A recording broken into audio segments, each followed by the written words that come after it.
Welcome everybody to a very impromptu state of the SEL. I was worried this show wouldn't even happen tonight because Auburn was looking like they were going to go to overtime earlier today, but thankfully they lost as per usual. So I'm here talking Rocket League now instead of football, and I have a full panel with me today. It's the first full panel of the season. I'm going to go one by one and introduce everybody, but hopefully you all know these friendly faces from the SEL community. Though the guy to my left is fairly new to the SEL community. Teeehan is the manager and coach as well, Teeehan, of George Mason? Just manager. So, I'm just the manager. Okay. The coach, I believe the coach is JK. He was a former player of ours a couple years ago. Been really helpful to us. So yeah, it's been us two, and then our team, Titanium, Devin, and Jay. So heck yeah, Teeehan joining the SEL along with George Mason, and two regulars. The guy in the bottom left of your screen, you'll have seen his car a whole bunch. And if you watch Valorant as well, his observing for the SEL. That's the Shaka. Shaka, how you doing, my man? I'm doing good. Happy to be here. First time on State of the SEL, so I'm excited. Yes, sir. Happy to have you. Repping the orange as well for UTK. Yeah, you had to. Tennessee played football today, and I was not able to watch I was able to watch a lot of the game, but not all of it. So I repping them. Got the orange lights in the background and the orange sweatshirt on. Awesome. And in the bottom right's Big Dyln. His camera doesn't crop perfectly, so he just looks massive on the screen. And he's eating a Costco, what do you call it, chicken wrap? Chicken bake. Chicken bake. That's how you know. That's how you know I'm a regular around here. You know, I just came in. I was really hungry. I put that other thing in my microwave, and I'm gonna be not munching on this for a little bit. But happy to be here again, of course. You know, happy to be here with my guys. Happy to see everybody. So excited to talk about some ball. Heck yeah. Yeah, TJ, Dyln is eating right now. He's just woken up from a nap, so gotta get the food in. Be fueled up. Sorry to out you like that, Dyln. It's entirely true, man. I'm not offended. All right, so we are here tonight because the SEL had a whole qualifier this past Wednesday. We went from 72 teams that entered the qualifier, the most teams we have ever had in SEL. It's more than we actually had the entirety of last year. And all but like 2 of them, I think, competed in the qualifier this past Wednesday, which is phenomenal. So kudos to all of you players for showing up mostly on time and going through what was a fairly long bracket of best of 3s and best of 5s. But we whittled down that 72 into a top 64, and then that top 64 into a top 16. So we're down to 2 divisions for the SEL this season. And I mean, guys, I gotta get your experiences in the qualifier. Right? 2 of you made Division 1, or 2 of you were on rosters or managed rosters that made Division 1, and 1, despite ringing flits, unfortunately, we're playing in Division 2 with the rest of us. So I'm going to start with the guys that didn't play with full pro players on their rosters. Teeehan, your first experience with the SEL, how was it? So with the qualifiers, it was interesting, you know, especially with the website. We had a little bit of technical difficulties. I was managing both our Patriots and our Academy team at the same time, so trying to go back and forth between them was a little hectic. But with the qualifier themselves, it was solid. I think USCB gave us a little bit of a run for our money for a second, but we brought things back, you know. Kings of the reverse sweep for no reason. Had to play 2 UTK teams. One of them is in this call with me, so. Hey, we don't talk about that series. But yeah, no, I'm excited. Very excited for this upcoming semester for SEL for both our Patriots and Academy team. And I'm gonna put the bracket up on the screen as well while I am talking, because Shaka, I mean, you have been moved from the UTK A team unfortunately, but you're killing it on UTK White right now. You guys made Division 1. You were one of the top seeds. You did lose, unfortunately, to GMU, but we'll get our get back. We'll get our get back. You'll get your get back. And I mean, how was your experience? And how's the team looking? I mean, I always love the SEL. I've been playing in it this is my 3rd year now playing in the SEL, and it's always a great time. And it's always fun to just have something to play in. And now we've got so many more teams playing in it. We've got the first time that UTK White has actually been decent, no shade towards the previous UTK White rosters, but the first time we've got a solid 2 teams in the SEL, and then our D team, UTK Black, making tier 2. Yeah. Our C team didn't make it, but our D team did, so they're now getting promoted to C team over UTK Gray. Sorry to those guys, but it happens. But yeah, I mean, through the qualifiers, felt pretty good. Had a little bit of a rocky start. We kind of were just not meshing well together, and then started like unironically just playing the game. And then we started feeling a lot better. So, and yeah, I will say that USCB team, they're tough. They're different for sure. Mm-hmm. And makes them pretty difficult to play against, but we were able to stretch it out with them in a sweep. And I mean, like Teeehan said, we did lose to George Mason on the upper bracket qualifier match, but we're looking to get revenge once we get to group play, or at least take a game next time. Yeah, and you got your match over USCB. It was a weird team. Like T-Man just showing up in a nomad is already weird. But they have an odd play style as well. And to your point about UTK's C team not making it with the D team making it, I kind of played myself. So for those that don't know, I keep track of stats for the SEL. And now I have to give UTK's D team all of the like group stage stats instead of their C team, who have just qualifier stats now. And it's my own fault, because I coached my Huntington College guys to beat your C team in the qualification match. So I'll take full blame for them not making it. But that's speaking of my Huntington College guys, this match right here, we played KSU B with Flitz. Dyln, what happened pulling Flitz into the bracket? Okay. Now, let me preface this for all of chat. Flitz played for 2 games. And Flitz played because Night Owl, our main third for the day, his game genuinely stopped working. Flitz was coaching and spectating us, and he was asking, his name is Hoji. He was asking Night Owl, he's like, hey, is your game good? Like, you're stuttering in the spectating. He's like, no, like, I've been freezing since the game started.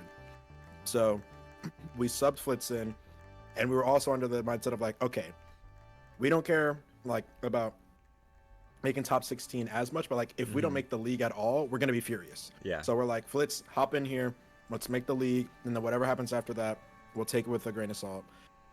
Except we got swept by Clemson B twice. I'll be honest, I have no words. We sold a 2-goal lead in about 30 seconds, and we got scored on the kickoff, and then we lost. They were on a tear though. Clemson B was. Yeah, Clemson, and I mean, respect to those guys. I mean, I checked. I mean, you know, because you always check the stats of the teams you're about to play, and I saw that, and I was like, oh, it's a GC3 and 2 peak GC1s. You know, we have more fundamentals. We should beat them, but they were just winning. They were just balling. So I've got respect to those guys for sure. I mean, they beat us twice, and then they went on to almost beat their main roster in a 5-game series for qualifier. It's like I can only be so upset. We didn't have a good day during that qual run. 2 of them were late. I don't want to even get into that. They were late, and then we just weren't clicking. But you know, we're still in the lab. We're still trying to work. We're still trying to improve. And the season hasn't officially started for SEL yet. You know, we're in the group stage, but we haven't actually played any matches. So there's good to be coming, hopefully, probably. And yeah, it was a rough day, but we bounced back. Fair enough. And this next question, with regards to the qualifier, I'm going to open up. So we'll see what answers pop up. But was there like a result that caught your eyes? And we'll talk about the top 16 in depth here in a second, but I mean, just looking at the bracket, and you have to take a second to look at the bracket. I don't know if you guys followed it completely, but like, was there a result or 2 or 3 that really surprised you guys? Feel free to just toss them out there. I've got a few.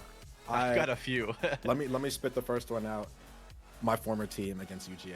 Buds losing 3-1 or losing 1-3 against UGA. I mean, the UGA boys, they balled out. I was watching it and like they were playing well, but I mean, considering the strength of Buds, even without me, because those guys, I mean, they're still amazing in their own regard, like definitely for sure. And they just weren't clicking in that match. I mean, they did have to sit for like an hour and a half, and iciness it sometimes melts over time. But still, that was a bit of a shock to see, especially in the game that they won it very dominantly. So it seemed like they had just had the classic Buds, we lose game 1 and then we sweep the next 3 games, but that was not the case. The UGA boys pulled out, and huge kudos to TJ, Dane, and of course my goat Koopa Troopa, who beat the Shanghai Sharks allegation and made it back to the main roster and succeeded. So that was definitely a big shocker. Yeah, Shaka, you had several. I have several. First off, Full Sail making it to upper bracket qual match was a shock to me. I thought for sure that, well, first off, King forfeiting against them doesn't help. But then to one up that, they then beat Montevallo to go to the qual match, which I thought was kind of absurd. And then Montevallo beats King in losers. So King, even though they forfeited, they still lose to Montevallo eventually anyways. And that was a LAN team last semester that had like genuinely earned their spot at LAN last semester, and now they're not even in the top 24. So it was kind of interesting to see that happen. NKU making a run through all the way up into to make top 16 was also pretty crazy. I didn't expect to see them making it all that way either. NKU was, I don't know what got into them. I mean, UNCC Academy is a good team, and 3-1ing them is a solid result. And I mean, I don't know if you guys have played against Northern Kentucky, but that's a team that plays so odd. I put them in the same category as USC Garnet or USCB. Like, their play style is just so odd, because Pig has to carry sometimes, and he plays the game so strangely. It's fun to watch. I've had my fair share of run-ins against Pig, and he's definitely even when he's playing with Toasty, he plays the same type of play style where it kind of seems like he's trying to carry. And even with like such a strong player like Toasty, they made it work, and they were extremely scary. So him now having or needing to be that player that has to kind of pop off and take the wheel. I mean, I can see how they're able to upset a lot of teams, but at the same time, instead of trying to beat, one player and then an RLCS player, you're just beating one player. And Teeehan, I know you were managing 2 teams throughout the bracket, and you guys made sizable runs. Anything catch your eye, or any of the matches that your guys played really stand out to you? Yeah, so I mean, there were a couple. I guess the Florida versus USC. I think that going into it, I could have given it to any team. I don't think that was too crazy of a match, but I do think on a good day, USC could come out on top on that. Haven't really looked at Florida all that much, so maybe we'll see some things happen for USC there. Just going down the bracket, FIU and NKU going the distance to Game 5 is also a little interesting in my opinion. I can't really talk though, because like I said, we went to Game 5 against USC, so there's gonna be some matches that are like that. The Clemson A versus Clemson B is insane to me. That's a classic. That going all the way. I'm not as familiar with Clemson A, and definitely not with Clemson B, so I don't know if Clemson B is just the GOATs. I mean, Dyln, are they just like that? No, I gotta be honest, man. Them boys were balling. I can't even. That's respectable. I the whole time, I mean, me nor Flitz could literally say something that was like pinpoint what we could do to improve. Like those guys literally just had us on the ringer, and I've got respect to them. I was mad, but the more I thought about it, I'm like, we underestimated them, and they punished us for it, and that's all there was to it. They're just good. I can't even hate. Valid. That's valid. Can't underestimate. Can confirm. Still just going down. I guess for some people, maybe the ODU versus Kentucky was kind of maybe an upset. For those that don't know, ODU, they are like a ranked B roster. A lot of people underestimate them. I rank them very highly. They always go the distance with us too, so that's why I rank them pretty high. JMU versus Buds. That's pretty good. Oh, our academy team ended up beating Cumberland, I think it was. And that I kind of found interesting. I thought Cumberland was going to be a little higher up. I know they lost Rhyolite, they lost Spurf. But I still thought that they were going to be a very solid team. They still were a solid team. But I was surprised to see our academy team beat them, especially because our academy team went in with a sub too. So it worked out for us. So not going to complain about that. Yeah, Cumberland's interesting because they're 2/3 their former B team from last year with the End of You and Aurora, which I never know because Aurora's been around the scene for a while and I never know what to expect from him. And I mean, Shaka, you've played against him several times, haven't you? Yeah. Like he's a very mechanical player, but his mental isn't high enough tier, I think, to really be as successful as he could be. So Cumberland's an interesting team this year. Well, and I know, like, playing against Aurora, our strategy was always to basically dive on him whenever he had the ball, because the one thing he always wants to do is have space, and if you Guys leaking don't strats. give him space, yeah, This guy's leaking strats live. it's okay. He's not even in tier 1, but whoops, no, but yeah, we'd basically just never let him have the ball and just dive on him immediately, and he would get frustrated, and the series would be over in game 1. Like, and unfortunately, that's just kind of how it would go a lot of the time with him, because if you have a team where you've got like one really strong mechanical player that creates almost all of your offense, if you're able to get in their head really early on and they're not able to do what they want to do with the ball and they get frustrated, then they're going to start getting desperate, start playing desperate, and they're going to make bad decisions, and it's easy from there. And it's worked. I believe you guys played them on land, didn't you? Like the BBB this past spring? Yeah. We 10-0'd them on land in game 1, and then finished off the 4-0 perfect sweep. So because that was supposed to be Buds, I'm pretty sure. What we were supposed to have in bracket play, and then they upset you, Dyln. Is that what happened? No. Hold on a second. Okay. I was not playing. Don't get it Okay, twisted. that was before the substitute? That was pre-me. Okay. No. And On me. that was Cumberland B, I believe we're talking about? Yeah. Yeah, okay. No, I've no record against Cumberland, I believe. I have yet to play them as a player. No, I was still a super sub. This was pre me being good at the game. But fun time. I still watched. That was a rough watch.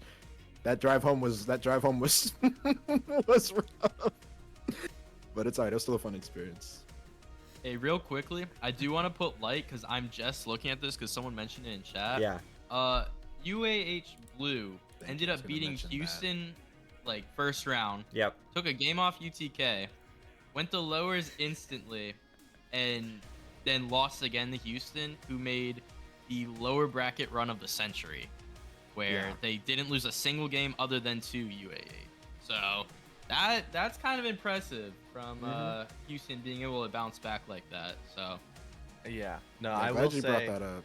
I did talk to Space Captain, the captain of the UAH Blue team, that night, literally the night right after quals, and he told me two big things about Houston. Well, first he said that them, like in UTK, were doing a turtle off, and that's how they won their game.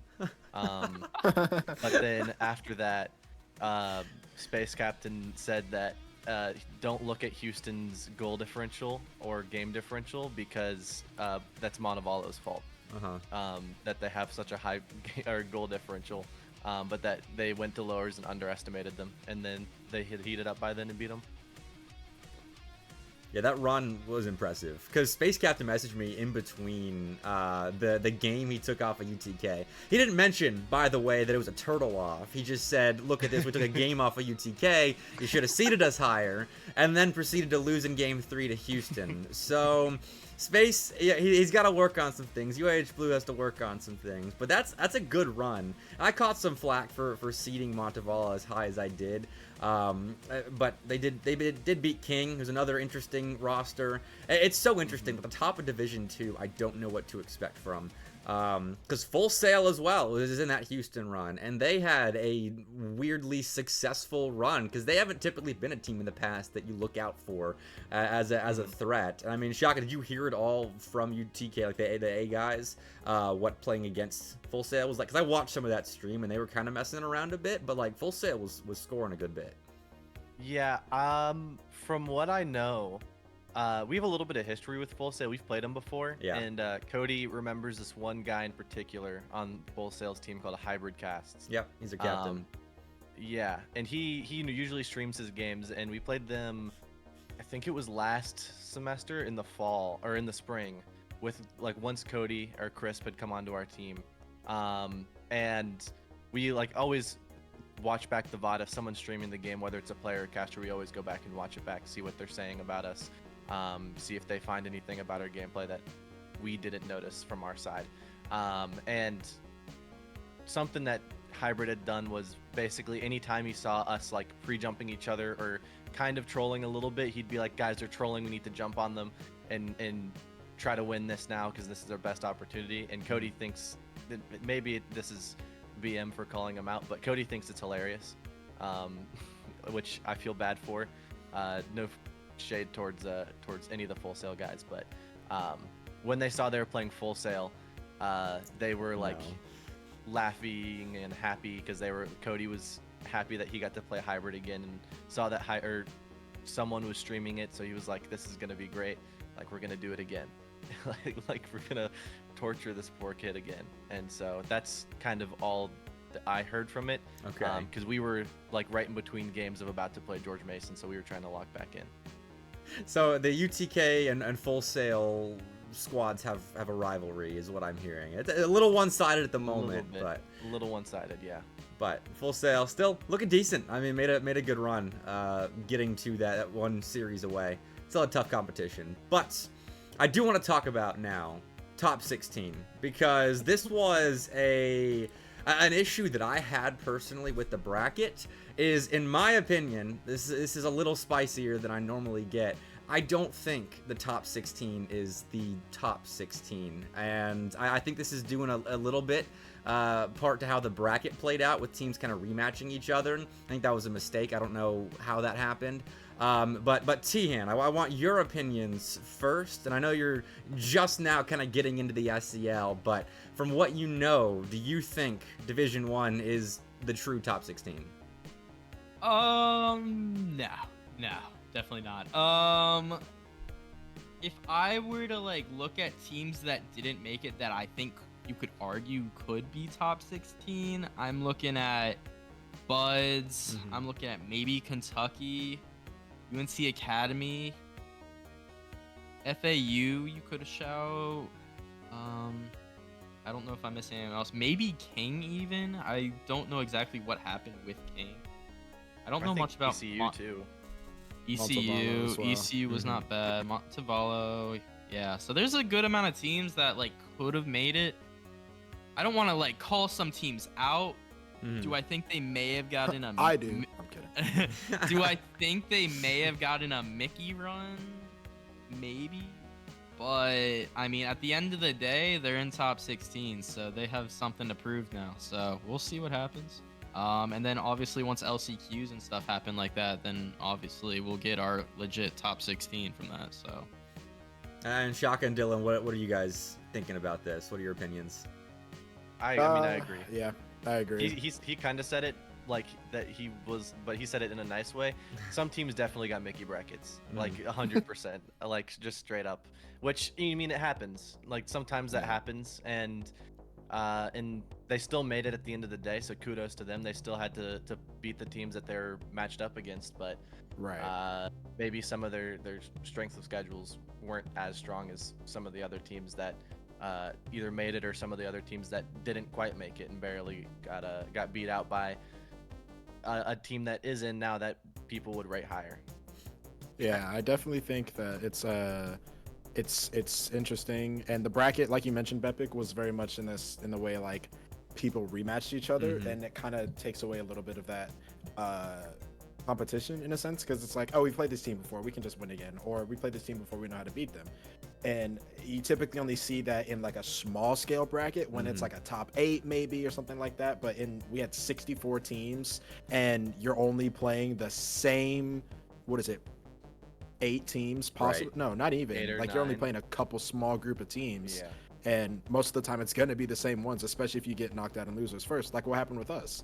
And of course, you also have to bring into the factor of who shows up on the day or in that specific series. But, I think I genuinely do believe the main team that I feel should be top 16 is Buds. I think that if they're playing probably anyone else except UGA, they're making top 16. Buds, we have a relatively mediocre history against UGA. They just I don't know, they play how to beat us, but I say us, I'm not there anymore, but it's just unfortunate. And the bracket was interesting, but regardless, it's still going to be a fun season. Yeah, I think the only team that I have an issue with, and I actually will say this, I think Clemson is a team that can compete in Division 1, but their run to get there, and someone said it, Maysal might have said it himself, like their wins to get there were Huntington College and their B team twice. I think that was the run that Clemson A had to qualify, and that's something that I don't think should happen. Although their B team was giving them a fight, so maybe like beating their B team was enough to get into the top 16. But I don't know. I'm still excited, and NKU as well. Like I think they might struggle, but hey, they took FIU to Game 5, and then they beat UNCC Academy, who's one of those teams like that we've kind of mentioned could be top 16. So it'll be interesting. That's why the format comes back together for the last chance qualifier, is we get kind of a redo. And just to say, as someone in the back end, that bracket issue will be fixed. We're gonna do the flipping for the spring. So sorry about that. I typically notice that sort of thing. I didn't make the bracket, but I typically notice that and bring it up before the qualifier. But didn't happen. It's whatever. But fair enough. Any other comments about the top 16 before I move on? I was just gonna say, looking at the uppers, I think it is clear that the teams that were ranked going into it, top 8, I think every single top 8 team made it. They did. In the upper bracket too. Yeah, so the top half of the league, I think, is very confirmed. Even teams after say 9, 10, even 11. I think this league is very even in competition. So we'll see what happens. I think towards the very bottom end of it, we're gonna have it's gonna show which teams maybe shouldn't have made it. But yeah, I forgot who said it, but it'll be a fun league either way. So can't wait for it. But I'm gonna move on really quick. This is something that happened. We were all having our little powwow after the qualifier. If you are in chat right now and you are a team leader for Rocket League or for Valorant, I doubt I have any Valorant users or Valorant gamers while watching this because it's all Rocket League. But join the SEL Rocket League committee, because we factor in team leads and game leads into our decisions. We'll ask for advice and that sort of thing very frequently. And Shaka, Joe's your game lead.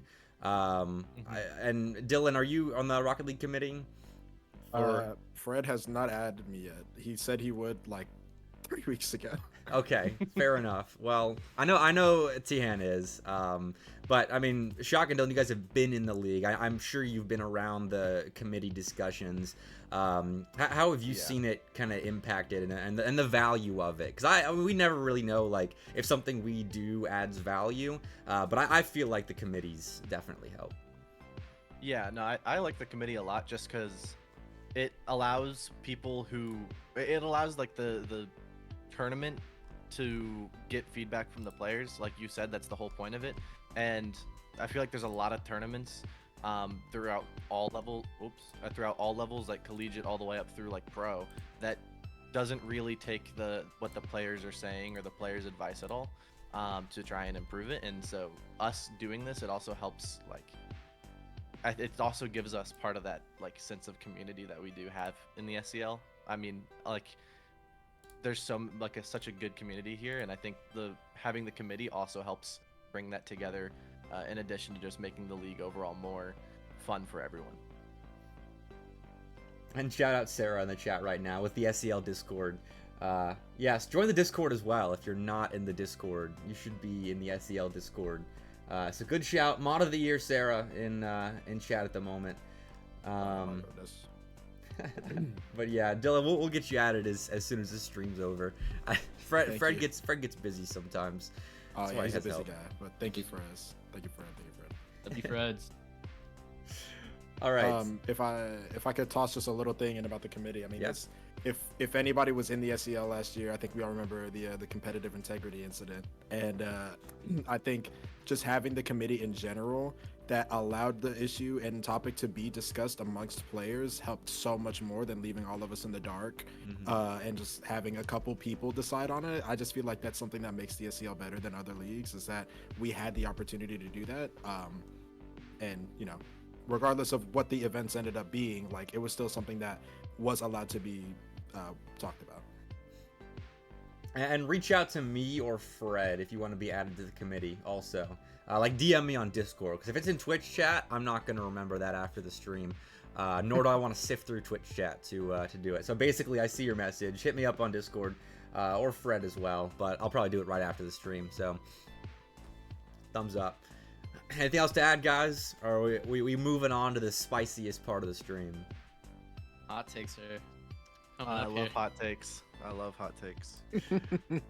All right, power rankings. So, this is always one of the spiciest parts of the SEL, and I had the four of us rank the Division 1 team. So no power rankings for Division 2 tonight. This was short notice. I didn't want to have to go through all of D2 to power rank it today. And so we have compiled our power rankings into one list of the top 16 that feel free to comment on in the Twitch chat, but I'm going to put it up really fast, and I know I showed you guys this already in the production channel, but feel free to give me your first reactions, like, staged again, so it's your first reaction again here.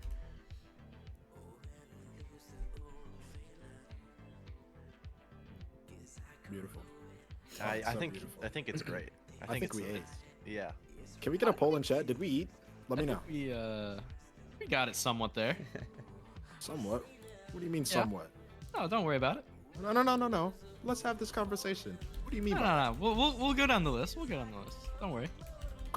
Actually, let's start from the bottom. Let's start from the bottom up. I think. Okay. We should go.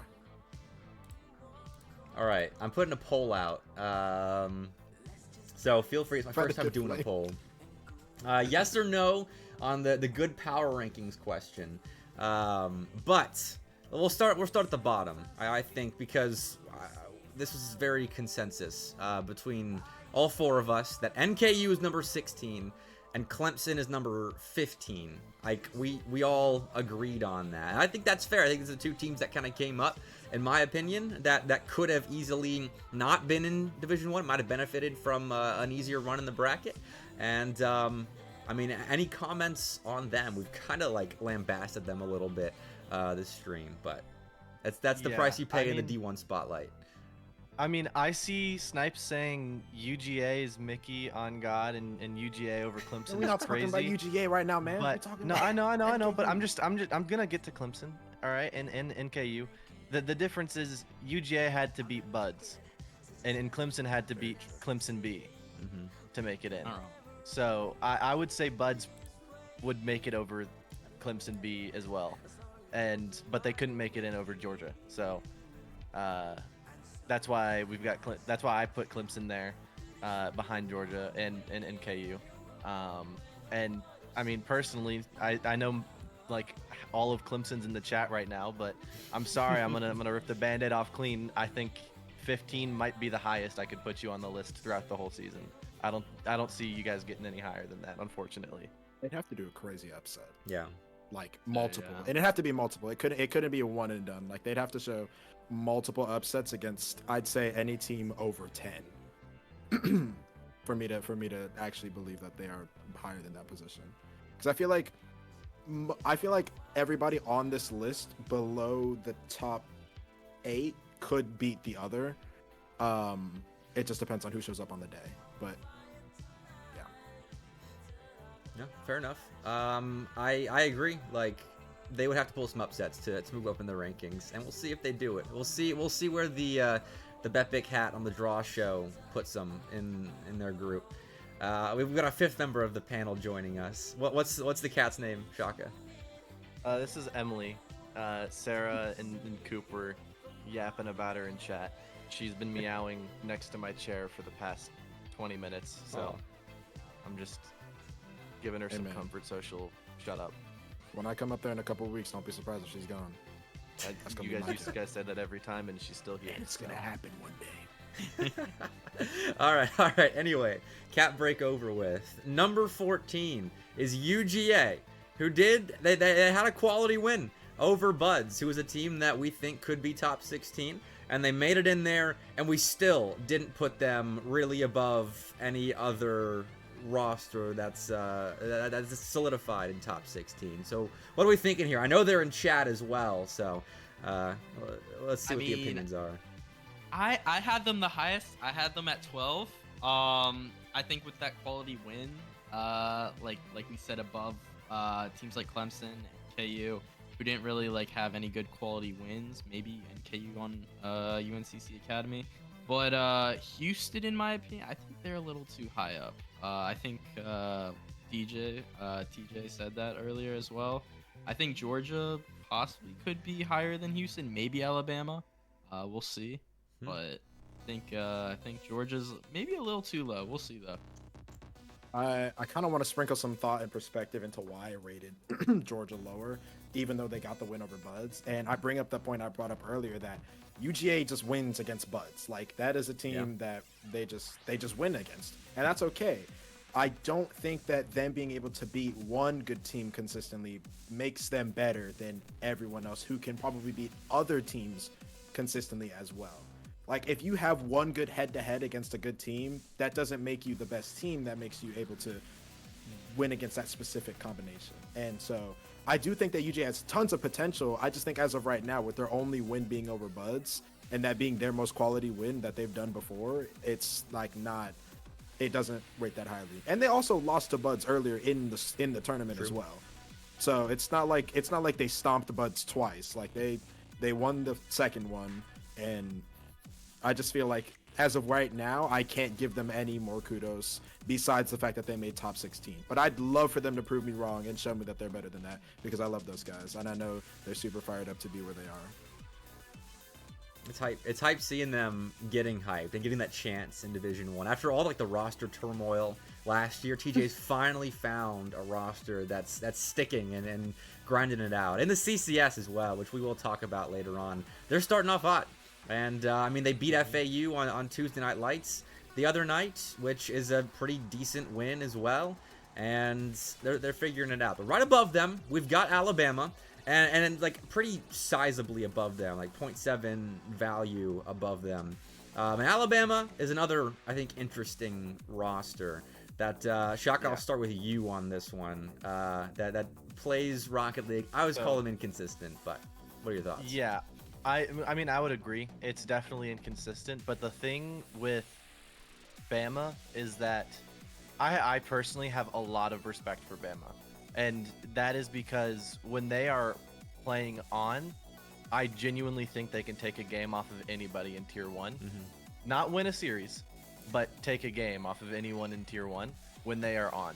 But when they are off, they could drop a game to just about anybody. Like, literally anybody.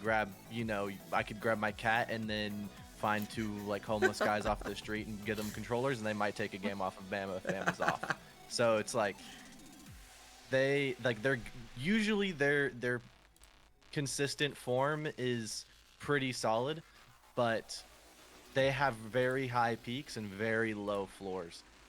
So because of that, like, I think at their most consistent, I think they probably beat all the teams below them and keep it close with like the next 3 or 4 teams above them, like at their normal consistency. But if, like I said, if they're on, then I think they could maybe make a run to make it out of groups to go to playoffs.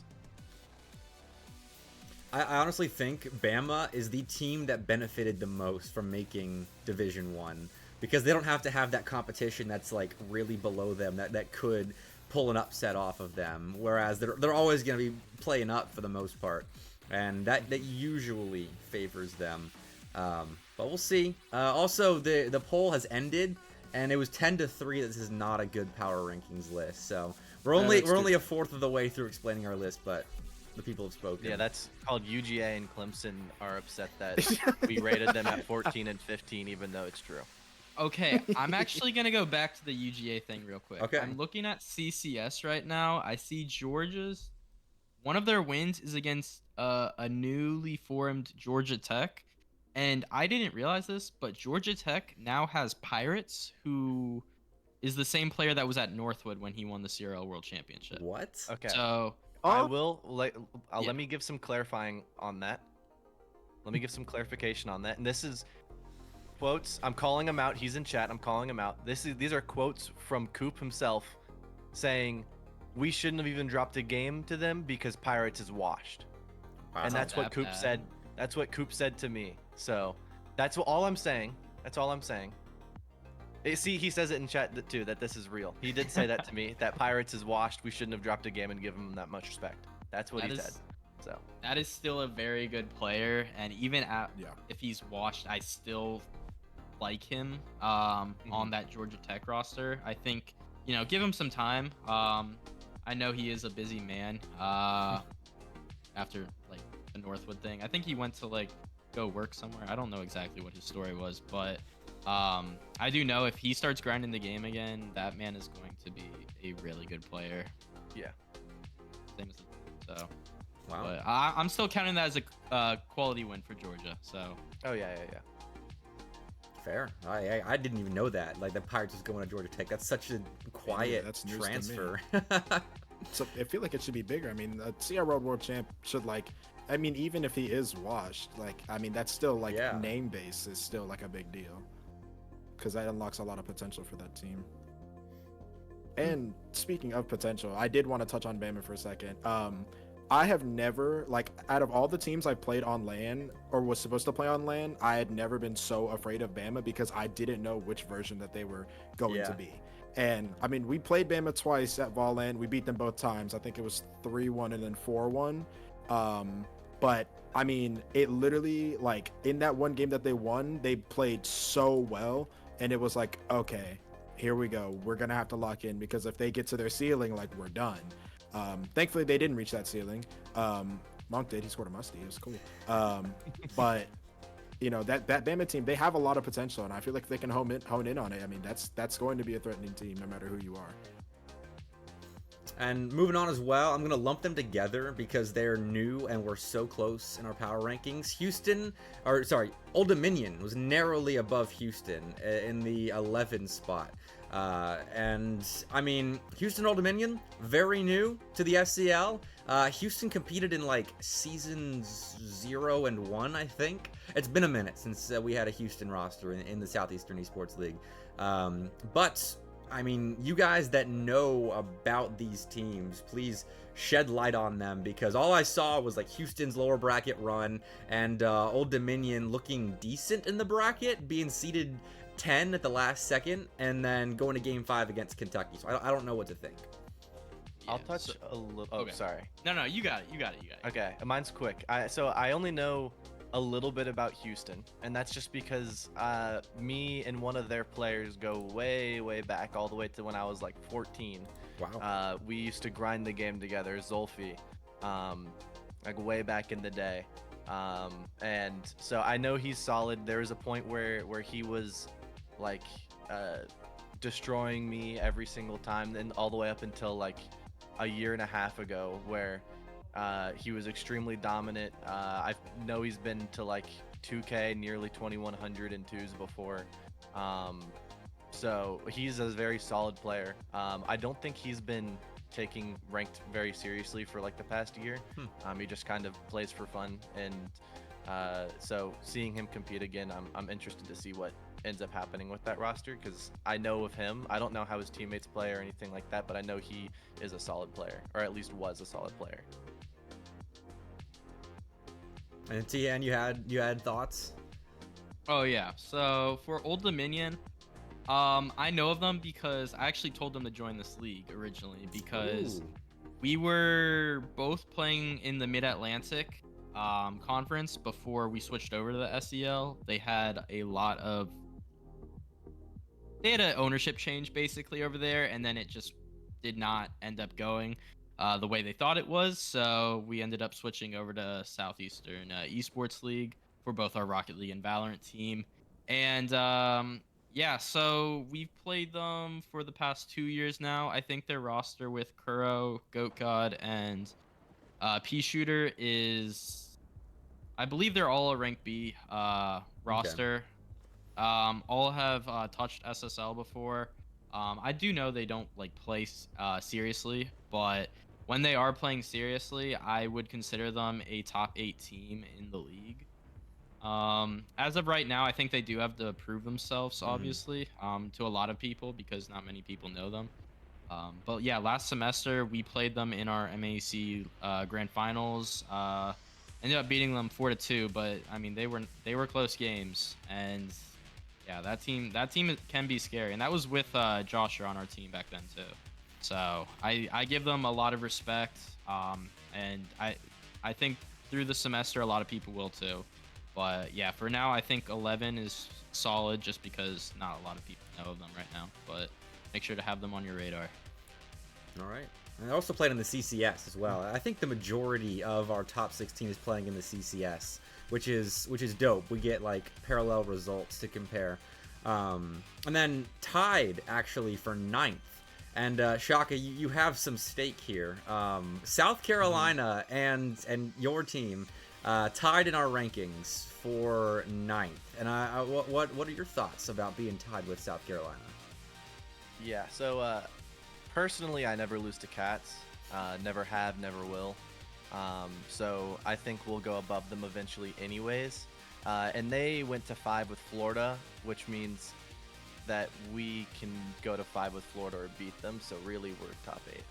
That's my thoughts. All right, Dyln and Teeehan, anything? You go first. I mean, Dylan. thank you. I played USC once. We swept them on land. I think that team, as of the last I'd seen them, they are a whole lot of potential. They just haven't been activated, and I think we keep writing a lot of name, especially Og, and we're just assuming, oh, but they've got Og, they're gonna win. And not that discounting Og as a player, but I mean, like, you have to actually look at team play and not just base it off of name to give it ability, which is why I rank them below UTK White. I've seen UTK White perform with players that people don't know as much, those being Agonize and Zach. And you can just take that as you will. I mean, they've got potential, but as of right now, I genuinely feel like I feel like 8th isn't a bad spot, or 9th, I guess. Like that's not a bad spot. Like you're not at the bottom, you're not at the top. You have yet to prove yourself, but you're not being discounted, if that makes sense. And Teeehan? Yeah, so I mean, we've only played UTK White one time. We swept them, but they were still really solid. I think all 3 games were close. Okay, so still a lot of respect for them. USC with this new roster, because I think they lost Solar, right? Yeah, they did. Now it's okay. So I give it a lot of respect for Cats and Og. We played them. It's what's it called? Boost on the Beach. That was in Myrtle Beach. Yeah. The past 2 years, USC the first year took us to game 5, and then last year we played them in group play. It was not a great land from us overall, but they still ended up beating us, I think 2-0. So I got to give respect to them either way. Og is still a really good player. So, yeah, I mean, I will say I do think that Og, he is a great player, but I don't think he has the carry potential that, say, maybe Hammy Crackers has on Florida. So that may be a hot take, but I think he is a great team player, but he isn't able to carry USC maybe to top 8 by himself. So definitely going to need a lot of help from Cats, and I don't know their new third. Who's their new third? SJT. He's in chat right now, SJT. actually. Hey, SJT, I need you to step up this year. Come on, man. No, And he said, actually, he said as well, like, quoting SJT right now, he said, once he finds his role in the team, it's over. Which, fair enough. Like, Solar, I think, was the third best player on South Carolina, and they're all 3 really good players, so that's not an insult at all. But SJT can like fill that defensive role that Solar brought, and then maybe add some of his offensive spice as well. I think that team is going to be really good. Although SJT, you got to help them sort things out on land, because like here, Teeehan, hearing you say that they've beaten you a couple times on land is a little surprising, because I've heard this from Katz himself. He says they are not a land team at all, and I think comparing like South Carolina, like them on land versus them online, completely different teams, because they bombed out a boost on the beach as well. Not boost on the beach, bluegrass boost battle. Too many B lands around right now. But that's why, like, UTK White, I wanted you guys in that Tuesday Night Lights match to play against the full strength South Carolina, because like I Shaka, wanted you to. guys Og. destroyed them, but it was without Og, and so it doesn't count in my head. I need the That's matchup. Fair. No, yeah. I mean, I wanted Og too, so I wanna beat him with Og at least one time, just to prove ourselves. And I mean, I know we can do it, so we just gotta show up whenever we play them, or if we play them in group play at all.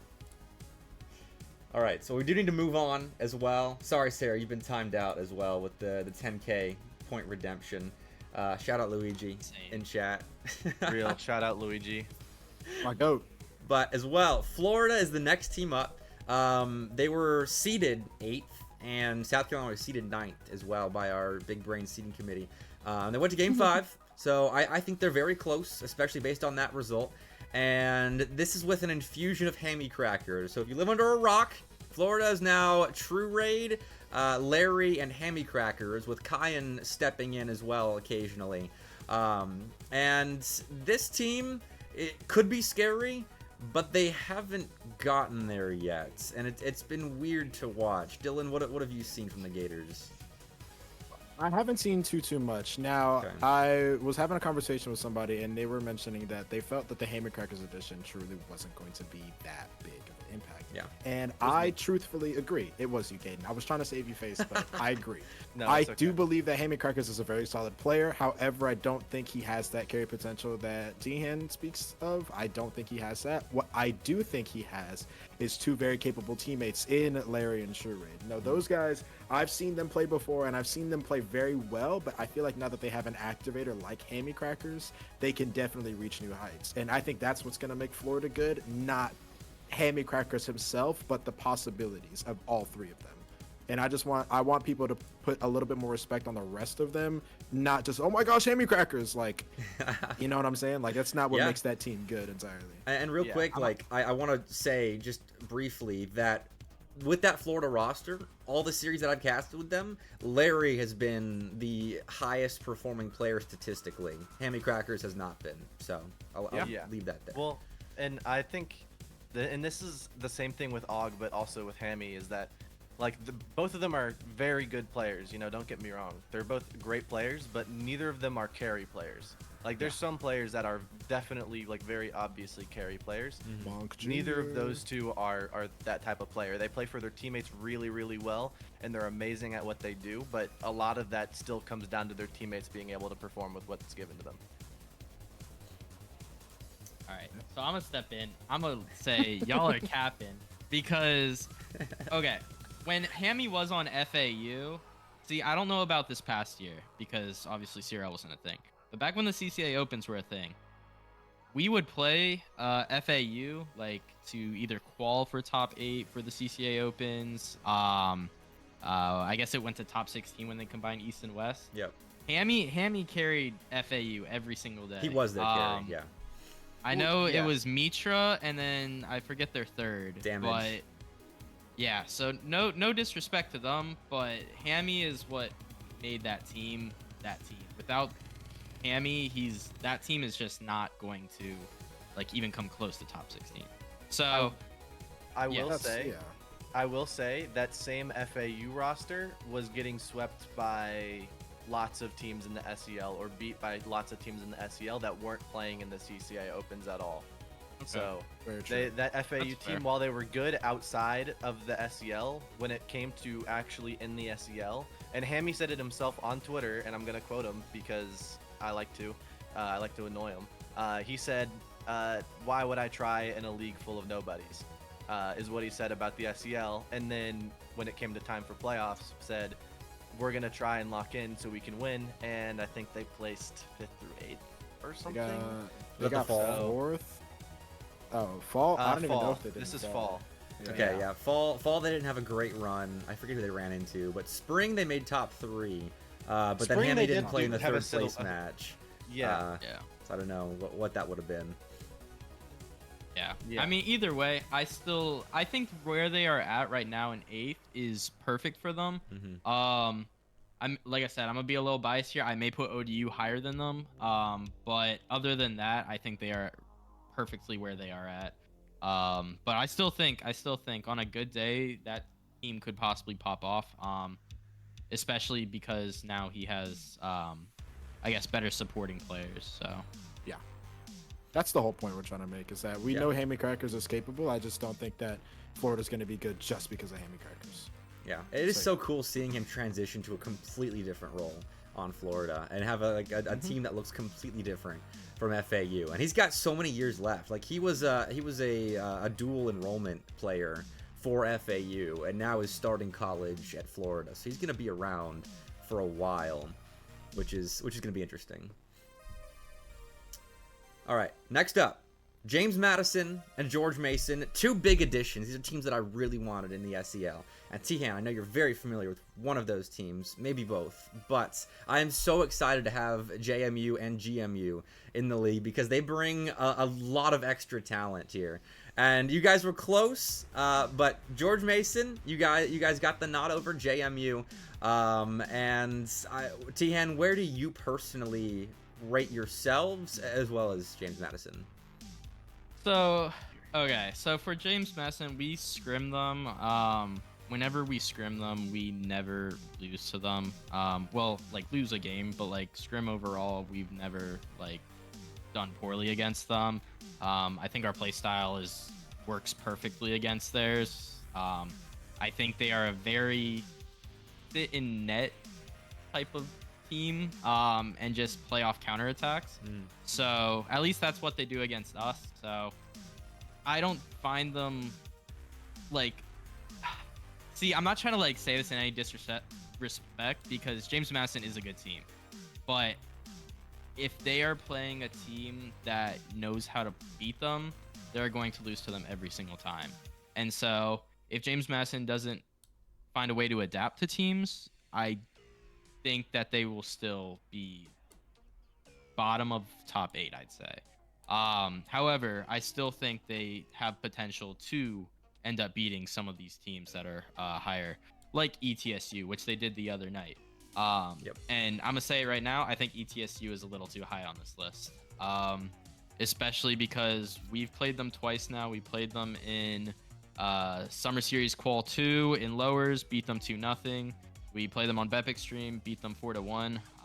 We have yet to lose to ETSU, and so I find it funny when they are ranked higher than us because I feel like people don't go and look at results as often. And then the only other team that I question if we'd be better than is FIU, because we have yet to play them. However, when we have played them, we have never lost to them. So I don't know. Obviously, we got a new roster, so we'll see what happens. But I do think that some people may be sleeping on us. And while we, may go to game 5 or 2 in reverse sweep fashion, I think our only losses this summer come from summer series quals against Davenport's B team and who was it? Radford for the that one tournament. But every other like actual like tournament we played in, we have yet to lose. So I don't know. I even if we have close series, I still base winning over anything. So. Yeah. Fair. And Dyln, you made a face when Teeehan said ETSU was too high on the list. I know Skyline is one of the boys in the SEL, but what are your thoughts about where East Tennessee should be ranked? Well, just to touch on JMU and GMU. Yeah. We can lump them into the discussion since they're tied with GMU. I as got well. you. I got you. That.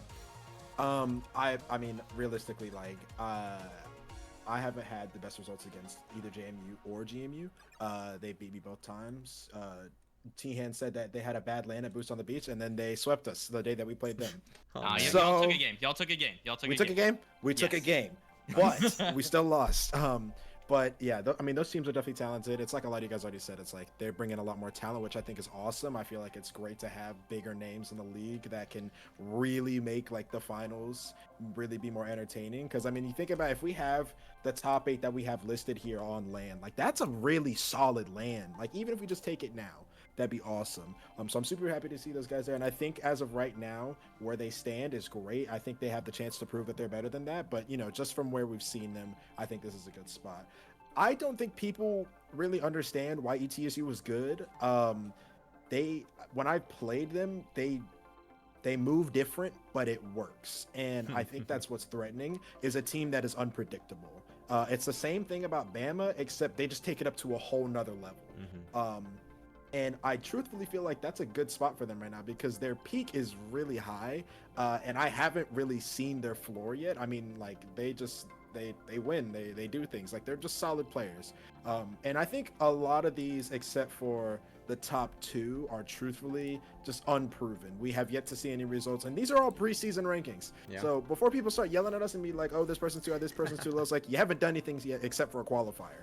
Like, let's get later into the league, and then we can start, you know, really talking proper placements. But for right now, I really don't think there's any issue with where they are. And Shaka, what are you thinking? Personally, I don't really, or I haven't looked too much into the results between like JMU or GMU. However, the way I basically ranked it was how I base each player on those teams individually. And I think individually the players on GMU are better than the players on JMU. I would probably say like Titanium and Devin are both better than Gad and whoever the other person you'd put in there is, either Ability or Tyler. And I'd say James is probably up there too. Like, so I would say that the GMU players are better than the JMU players just on an individual basis. I mean, obviously we've played GMU before. We haven't played JMU before, but just from what I saw from them in CCS last semester, there wasn't really anything that stood out to me as this team has upset potential. It was more so they beat the teams they should beat, and they lose to the teams they shouldn't beat, and that's just kind of how they are. And then with ETSU, I kind of rate ETSU highly. I personally rate them over FIU, but that's just because I've seen a lot more of ETSU. I've seen a lot more of those players, and I haven't seen much of FIU. And while I've seen them have a good run in like CCS playoffs, they didn't really have as hard of a run to get there than like some of the other teams who did get to that same point did. So, and I will say there's a chain of results here with like ETSU in the middle of them. They have lost to JMU, George Mason, and JMU has been beaten by FAU in Game 5 recently, but I rated East Tennessee lower, on the lower side, I think below GMU and JMU. Sorry, Skyline, I see you in chat. And apparently there's reasons that they've lost, but the results, I think, are speaking in terms of how I'm ranking ETSU at the moment. But we'll see once Division 1 starts. FIU, a team that's made a run. They were kind of our like consensus for between the unanimous top 3. And they, I think, deserve that spot, maybe outside of the Game 5 they went to against NKU in the qualifier. But FIU, do any of you guys have experience playing against them? Because, I mean, I know we know the results from CCS and all that, but any actual hands-on? Nope. A year ago, maybe. Okay. Have they changed their rosters for this fall, or the same roster? Zernite, No Grav, and I forget their third. I think. Okay. It's Kai or maybe Donnie might be their new third, but I don't know. I don't know who they're playing with. Okay. We played them in CCA Opens and such before. Only one that I remember is Zernite. But if they did make upgrades, we have yet to play that team, so I have no idea. Okay. Well, we'll find out once the SEL kicks off. CCS has already started, and that JMU win, I think, is a good start for FIU, who could be one of those teams making a run for LAN. Along with our top three, I'm going to lump them all together because we all agreed Tennessee, Bruton Parker, and then UNC Charlotte. I think the top two make the most sense. UTK is garnering so much hype with the Taibu edition, with beating the new look San Diego State and CCS. They beat Shawnee State on my stream, and I mean they look incredible right now. I need to give them a Bruton Parker show match, but BPC is a LAN team last year as well. I think they're Manny, Milk, and Antics for this semester, and then probably this year as well if they don't make changes. And then UNC Charlotte. For those that don't know, Knight and Lazy added Bala, which I want to start with UNC Charlotte. And whoever wants this can like jump on it first. But this is a team that has made a serious upgrade. Yeah, because their team, before they had started trialing new rosters, up until they got Bala, it was Coolio and then going from Coolio to Blurry, then to Dead Devil, and now to Bala is, I mean, Blurry and Dead Devil both good players. Coolio, I mean, love what Coolio's trying to do for him, but or for UNCC, but I mean, a little bit of a robot when it comes to the pitch. No offense, actually. Well, he can take offense. I don't really care. But then up to Bala's very good. I'll just say that Bala, compared to the other players, Bala is a very good upgrade on their team. I'm gonna step in real quick. All I'm gonna say is back in 2021 when I did play for GMU on our academy team, I beat Coolio and Big Man. So I don't know, but yeah, no. All right, sorry, I had to flex it out. All real right, quick. flexing on them. But now coach and manager. Yeah. So, but I think with that team, Bala brings a lot of potential to that team. GMU has yet to see them, so I have no idea what they're gonna be like. But it's one of those teams where you gotta respect like names on that team if you haven't seen results. So I just had to put them at 3, out of just fairness, because that team, just looking at it, it's a scary team. So we'll see what happens. But I think 3's a solid spot for them. And yeah. They 3-0 Texas in CCS already, so I mean, That's a good rate result. Texas however you want, but 3-0. Yeah, like the only results I've seen from UNCC was when they first added Bala. Literally the second day Bala was officially on their roster, they scrimmed the main UTK guys, and they were like, we had just scrimmed them with Blurry like 2 days earlier, so they were like, oh, let's go see what they look like with Bala, and it was like 7-1 for UTK, and the one game they lost was a Joe Disaster class with open nets. He posted on Twitter a montage of him missing That was them, so yeah, that was game 8 of their scrim. But like that again, that's day 2. It's also scrims, and so I'm sure once they figure out how to play together and how they work well together, because like I hate playing against Knight, but I will say he is a good player. He's very annoying. He will just leave his half to demo you, which can open them up a lot of space. Lazy is very solid already, and then adding someone like Bala who's got the mechanical potential to just 1v3 if he needs to, and Knight demoing one, so it's actually just a 1v2, they can be very, very scary.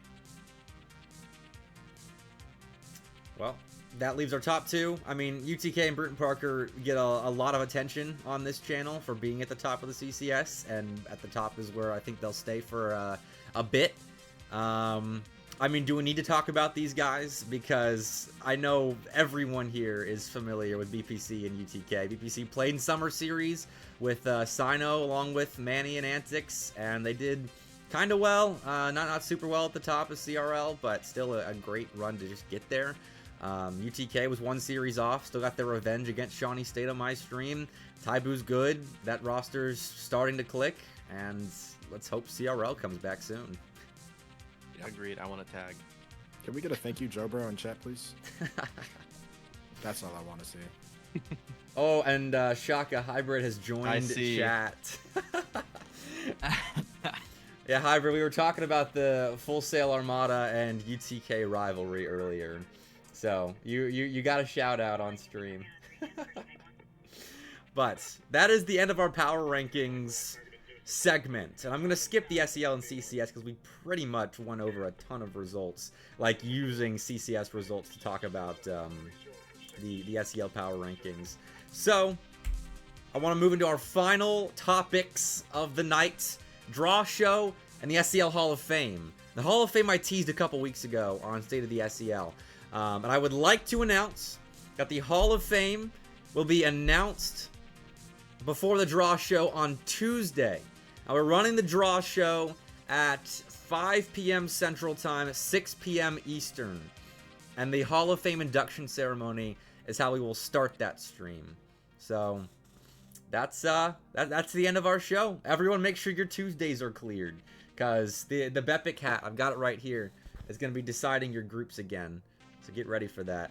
I know everyone on this panel is excited to have their fates decided by my hat. I'm looking forward to it. It is. It is. I'm not. I'm really not. I'm really not looking forward to seeing Montevallo and Buds in my group. That'd be so Don't stacked. do that to me. That'd be Don't do such that a to me, stacked please. group. Can we change it don't know, if that happens? Nope. What do you mean? I just no? hope I'm not in the group with main UTK. That's it. I just we don't live want in to be a- in their group. We live in a world where the bottom 8 could be in a group with the with only bottom 8 and then top 8 only top 8. Yeah. Wouldn't that be crazy? Depends on what the hat decides. Wait, that's a thing? Are we for real? Yeah, no, I get little pieces of paper with all the team names, and I draw them from the hat based on qualifier results, and that's how we determine Yes. groups. It's randomized. You have 64 pieces of paper in that hat. Well, no, it'll be, we're dividing it. So it's going to be like the top 8 teams, I think, first from Division 1, and then the second 8 teams. So actually there's not a world where all of those teams go in one group. So we'll alternate the top 8, and then the bottom 8, and then Division 2 gets a lot wilder. I'm not going to try and remember that off the top of my head, but it's segmented. So it'll be like, it's randomized, but it's segmented based on qualifier results. So it's not like all the best teams in one group and, you know, all the worst teams in another. But that is on Tuesday. And Dyln, you're wasting your points timing out Maysal. Oh no, I'm not. He dared curse me. He said, "Put Clemson be in my group." No, don't do that, Bepic. All right. Don't do that. It's not me deciding. That's a misconception. Last spring, like, this is not me deciding. It is the hat that decides. I have nothing to do with it. I'm just the messenger. So don't ask me. I'm gonna shoot the messenger too. No, don't shoot the messenger. All right. Yeah, I'll let it slide. Thank you, Dyln. We're gonna wrap up now. I do want final statements.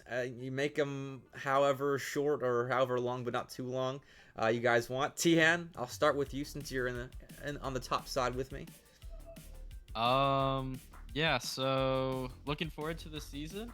I mean, hey, EMU's first time in SEL. We'll try and make sure to show ourselves and prove ourselves to everybody, and hopefully Skyline's ready for the rematch. All right, Shaka, how about you?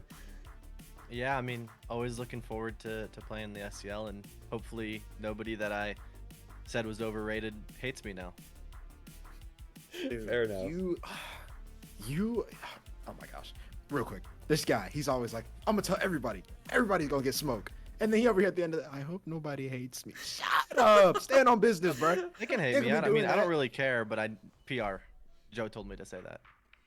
PR Joe, bro. I guess. All I have to say is best of luck to everybody this season. It's going to be awesome. We got way more people than we've ever had in the SEL. We love seeing it get bigger. It's going to be super fun. And I hope I don't see Clemson B again. All right, we'll see what the hat decides on Tuesday. 5 p.m. Central Time, 6 p.m. Eastern, SEL Hall of Fame induction ceremony.